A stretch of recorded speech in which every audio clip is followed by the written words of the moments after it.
The soldiers that came from Reading, what they were trying to do was take over Austria. And what they would do at night, or during the day, they would march into Austria, okay? At night, they would all sneak out of Austria. They would come in under different clothing and stuff, march back into Austria. They did this 3 or 4 times. And the Austrians just said, that's enough. They surrendered. We surrender. They came in through New York and all the way to Reading. Every city they passed through, they had parades for them. It was quite an accomplishment for Reading. I mean, Reading built that monument after the war in less than 3 months. And it was one of the first monuments in Ohio for the World War I veterans. And we think it's one of the first monuments in the United States.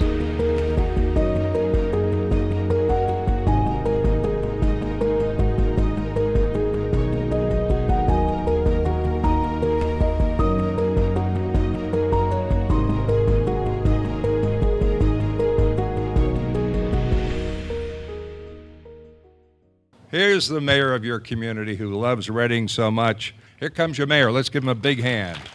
I'm Robert Bo Bemis. This is my 17th year as the mayor of the city of Reading.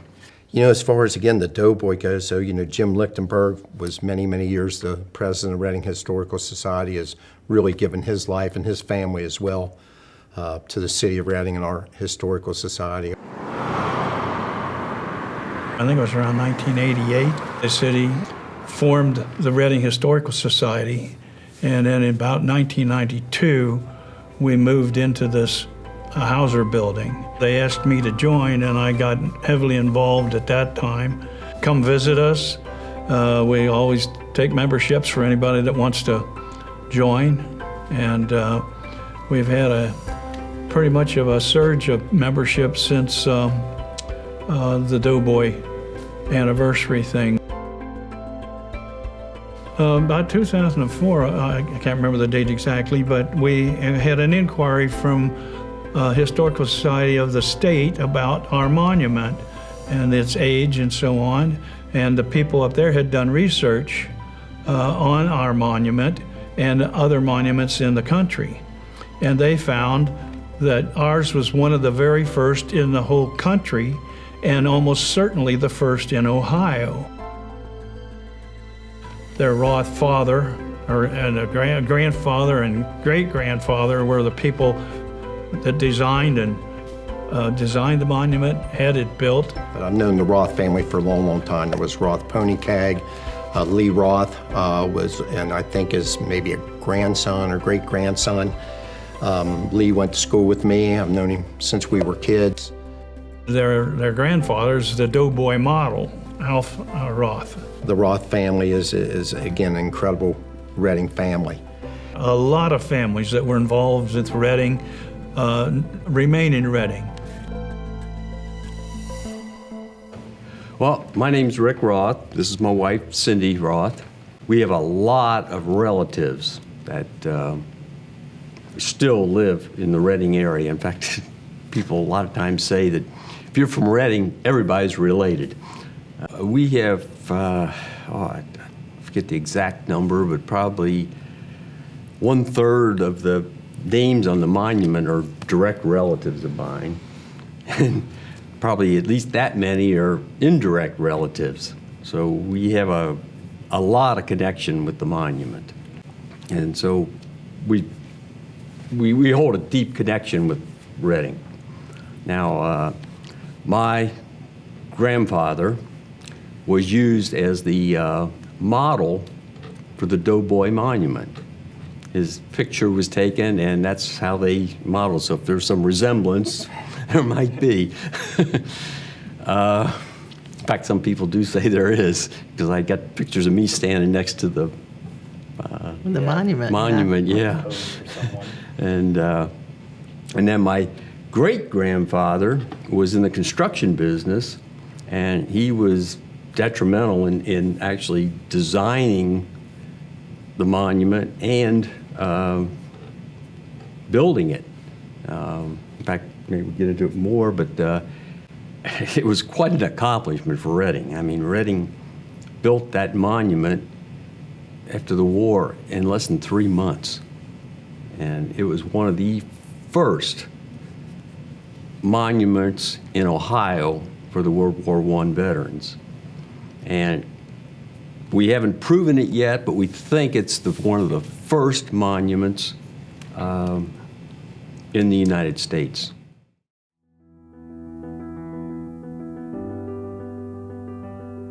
It was back in early 2018.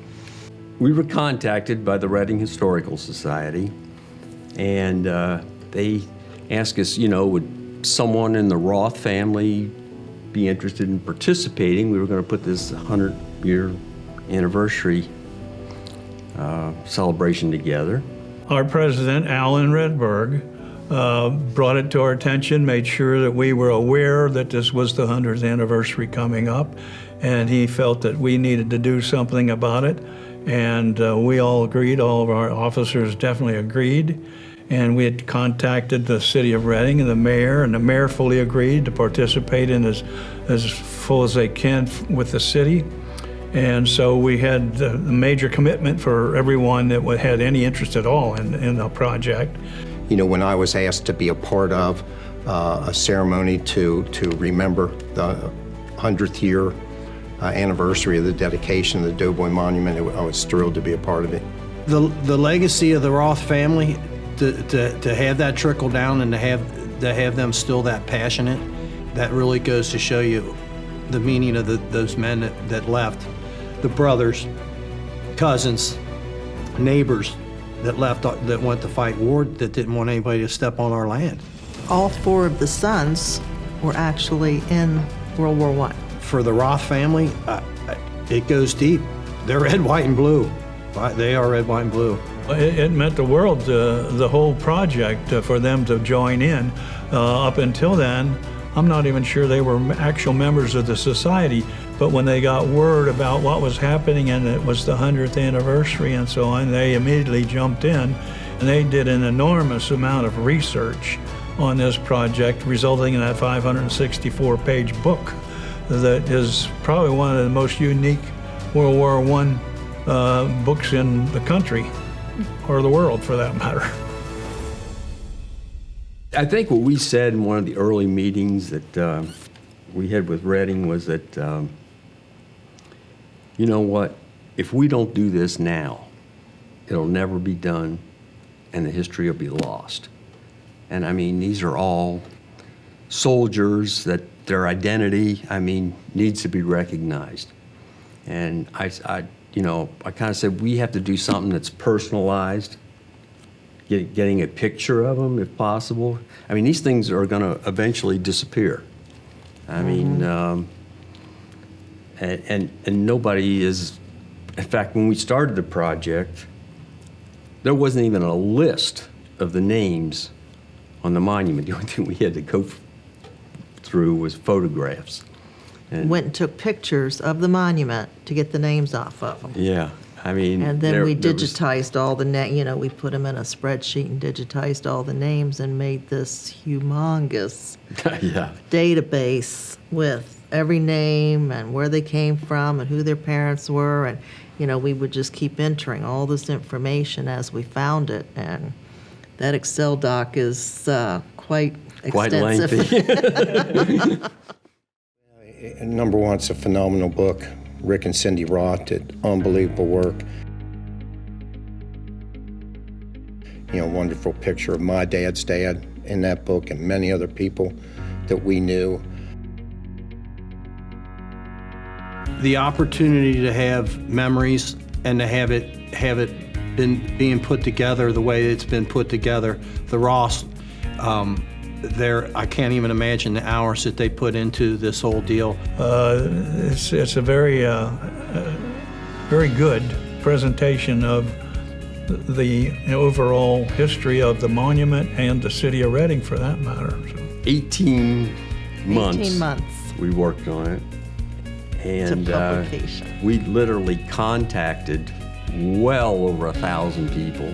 Where they did it and how they did it, and the fact that they can write the way they do. We're basically genealogists. We do a lot of we do. genealogy book work. And I said, you know, we'd kind of like to do something along that line, but I'm not sure just what the scope of it is. I says, let us go back and think about it a little bit, put some proposals together for your next meeting. So that's what we did. We got our heads together and noodled around about it and said, you know, it'd be nice if we could put pictures together, you know, some history of the person. Bring them to life. Yeah. Bring them back to life. Give them some recognition.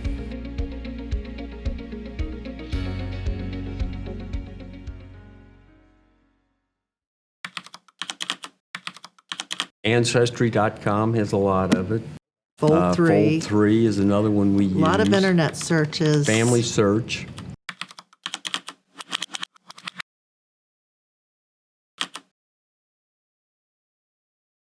We found a lot of information. There was it was a manufacturer's newspaper Oh, yeah. that wanted to honor veterans of World War I.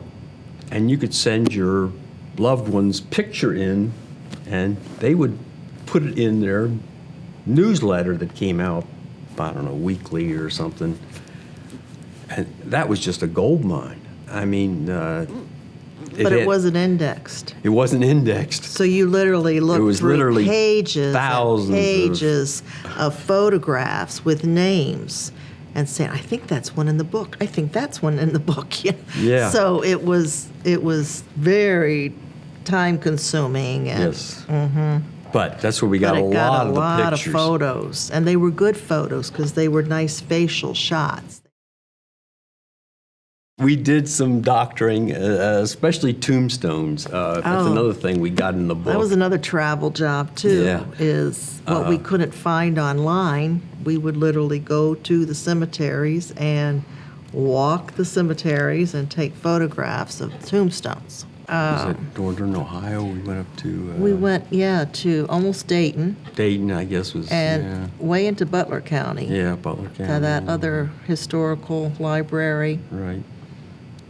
A lot of time working with the Cincinnati Library Yeah. out of the Museum Center. Yeah. The people at the museum center. Oh, my goodness. Cincinnati Museum Center were great. I mean, Invaluable. Just there's a lot of articles in here. There was a local newspaper called the Mill Creek Valley News, and they have records of the printings of the Mill Creek Valley News.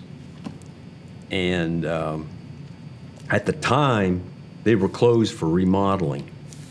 And I contacted them and said, you know, we'd like to look at your archives. Well, we're closed, you know.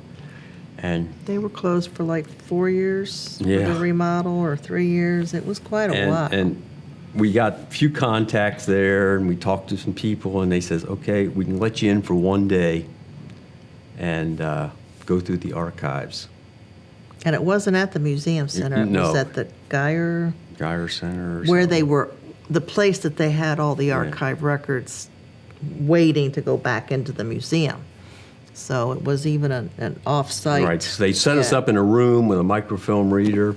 They got all the pertinent information they thought we would want and got it out and just let us go. And we got there at 9 o'clock, and I think we left When at they 5. I mean, we never even stopped. We didn't stop for lunch. It was a gold mine of information. We had one day. Yeah. I mean, that's all they were going to give us, so we had to take Make the advantage best of it. And, I mean, that's a lot of the stuff that's in this book, the articles, original newspaper articles, and a lot of them were illegible. And what we had done is we reprinted them, retyped them in the book. So the original's in the book, but next to it is a type, retyped. of what the newspaper article said.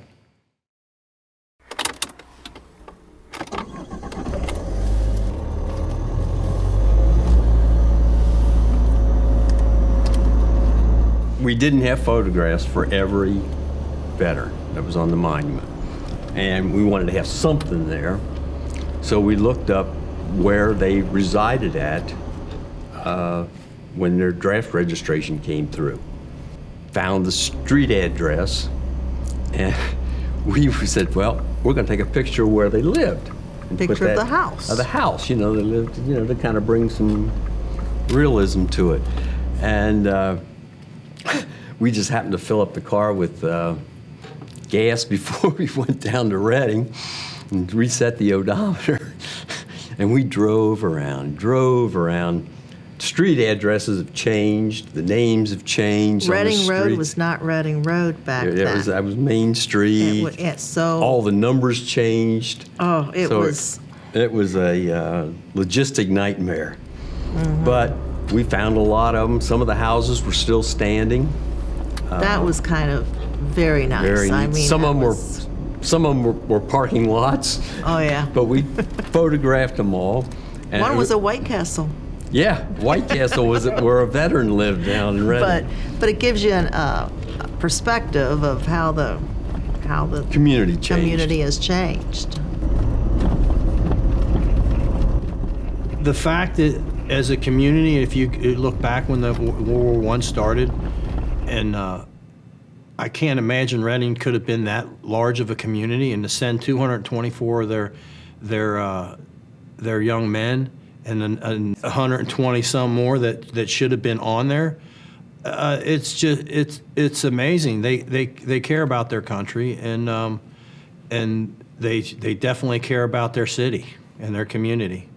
It's a very, very special place to us.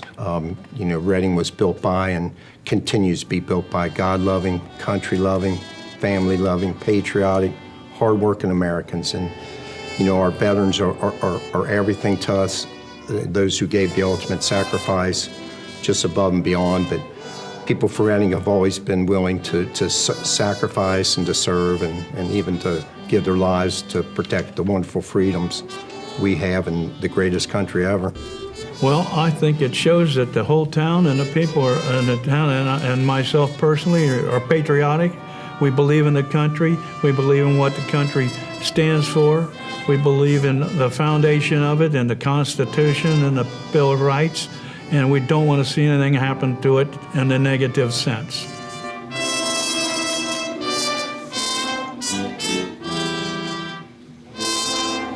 This book is so complete, and I want to compliment Richard and Cindy Roth, who worked on this for not just days and weeks and months, 18 months. After we got all the information, one of the big problems was actually formatting it so it would fit in a book. Yeah. Because one of the criteria that everybody seemed to want was that when you opened the page for each soldier, it was side by side, Right. okay? It wasn't just a continuous. Correct. And Cindy had just done a great job on that. I mean, formatting that and keeping all that together was just Oh, the pagination was a nightmare. bear. Well, I think the best thing about the book is the fact that we have as many photographs as we can possibly get our hands on of the people that were involved, the soldiers. And we have the documentation for when they went into service, when they came out of service, where they served, and whether they were killed in action, and some personal stories about them. We also have a kind of a brief synopsis on the battles that were fought. So if you look up in here and in each individual veteran, it'll be posted as to what battles he was associated with, and you can actually look up in the book here and find that battle and what took place. I think that is such a unique thing that you don't find that for every soldier that was in there. And then the 100 or so additional ones, we have a little bit of information and a photograph, if possible, on them. But for all the ones listed on the monument that we were able to get information for, they have 2 full pages of information for each soldier. They're all in the- Almost all most the of them original are in the draft cards books are in the book. with their signatures. And what is so unique about the World War I draft cards, I'm not familiar with the other ones. They tell your height, your weight, the color of your hair, the color of your eyes, so you can almost visualize what this person looked like. And you could see, like we said as genealogists, he had blue eyes. That's where we get our blue eyes from. And that was kind of shivering. It gave you shivers to see all that because it was neat. Yeah. Related to the urns, let's see, Frank Bemis, yeah, it's my dad's dad. Died when my dad was 14. One of my regrets in life, I never got to meet my dad's dad. But a very disciplined man, a good man, but related to quite a few of the people on here. Again, the Ernst family and on down the line. Incredibly wonderful people.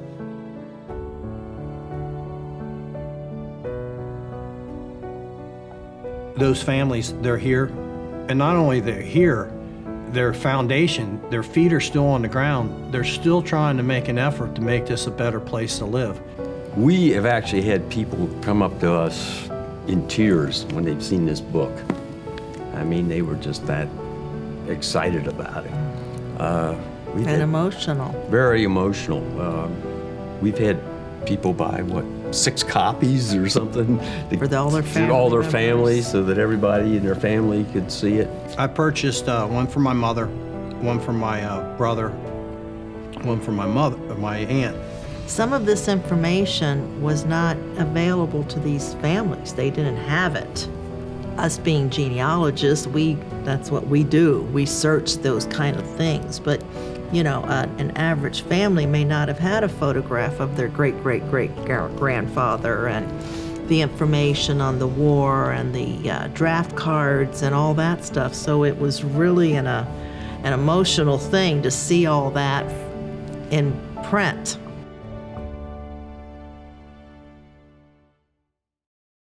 It means a lot. I think that 100 years, after 100 years, to have the opportunity to look back and to see what these men did, what the legacies that they left us, and now it's our opportunity to step up and prove them right. When you realize what people went through to get where you are today, I think it makes you more determined to make it better for the people and at least preserve it, what we've had, and hopefully make it better for our children and grandchildren and great-grandchildren. And it's a constant battle. Ronald Reagan said, we're only one generation constantly away from losing our freedoms, and losing our history. And we have an incredible history. Perfect? No. But, we were set up so that we could constantly improve. And, that's what I love about the city of Reading. Over the years, we've had a strong Democratic Party, a strong Republican Party, a strong base of people, wonderful churches, excellent schools, generous businesses, wonderful volunteering people that thrive to not only make Reading better, but the world. Oh, well, I just love history. And anything I can do to promote the local history, I want to do it. The Reading Historical Society, had it not been for the Reading Historical Society, they single-handedly, Alan Redberg, he organized, and they were able to come up with to have fundraisers and to come up with the donations. And they really spearheaded all this. Had it not been for them, I couldn't tell you, we probably wouldn't have had nothing would have happened. We're also working on another project concerning the World War I Doughboy Memorial down on Jefferson and Vine Street. We're doing a lot of work preparing for a ceremony that will be next year, June 8th. And we'd like to thank Rick and Cindy Roth for doing a lot of research. I hope, working with our schools, our churches, organizations, our businesses, that we can continue to teach about the history, the importance of us all working so closely together and making our city as strong as we can today and setting ourselves up for the future. We have a tremendous amount of other information that we have Not only document. on these soldiers, but on others. We plan on, at some time, putting that all together and having it at the History Museum. You know, it just helps with that, keeps adding to it.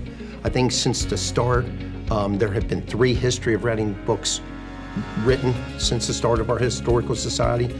2 predated it, I believe. And it's just neat what they do, you know, to get down onto paper and collect artifacts. Let me tell you, the Reading Historical Society is by far the top. Alan, and they're just incredible. What a drive. It's a small but very energetic, productive group. And for years we've tried to grow it. You know, it's a busy world and people, as you know, running and busy with this, that, and the other. So I don't think it's due to lack of interest. But, you know, I'd say a dozen or less people in the last 20 years have really kept it alive. And my hat's off to them. They're going to be saints, every last one of them. Thank you very much, Alan. And just to add to what Alan said, the Roth family has a list of all the World War I veterans. They have a copy of it over there. If you would like to have a copy, please pick it up and maybe you can help add to the information that they're gathering for that. And they also have a Thing I'd like to thank everybody that contributed to the book. We had a tremendous outpouring. Like we mentioned earlier, the Cincinnati Museum, the Cincinnati Library helped us. A to Z Printing. We have never published a book before. I mean, this was They all were very, new to very us. helpful. They were tremendously helpful, and Again, a wonderful, wonderful project. My hat's off again to everybody that worked on it. You know, it's a thrill and an incredible honor to be the mayor of the city of Reading. And it's deeply because of our history, you know, that makes me feel that way, and also because of our potential in the future and the wonderful things we do today. Serving their country. On this monument are the names of 224 men from Reading, Ohio, who served in World War I, 10 of whom lost their lives in the cause.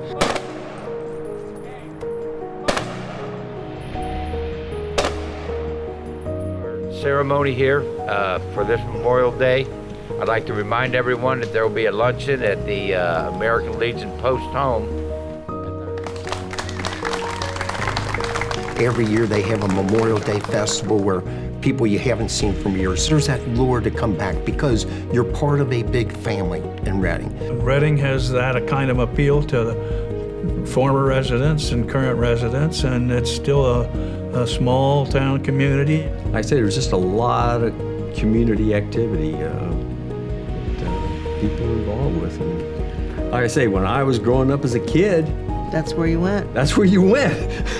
I mean, oh yeah, Reading's having something, you know, let's go. They're having a big parade. You're loved, you're treasured, you're remembered. What Reading's done in the last 10 years, much less the last 100 years, is amazing. They do a wonderful job. I mean,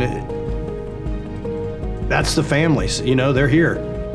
Hello. Now, how were you related? Your dad. Wow. Your dad's the model. Wow. That's great. A lot of families that were involved with Reading remain in Reading.